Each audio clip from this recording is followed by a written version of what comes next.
दादा तुम्हाला इथं पानटपरी टाकायची परमिशन कोणी दिली? काय ग बाय, तुझ्या पोटात काय दुखलं?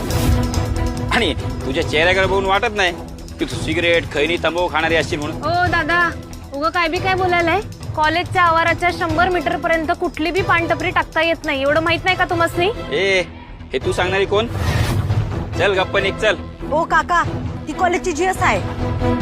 त्याचं काय ताई, कॉलेजच्या मुलांना जास्त लांब जायला नको ना म्हणून ते जवळ टाकली टपरी. आणि तुला म्हणून सांगतो, तो आधीचा जीएस होता ना, तो इथं स्वतः सिगरेट प्यायला यायचा. हा आपण त्याकडे पैसे नाही घ्यायचो. ते काय म्हणतात ना, हा पर्सनल अंडरस्टँडिंग. बघ आता तू जीएस झालीस की नाही, मग तुला जे काय पाहिजे असेल ते सगळं भेटत.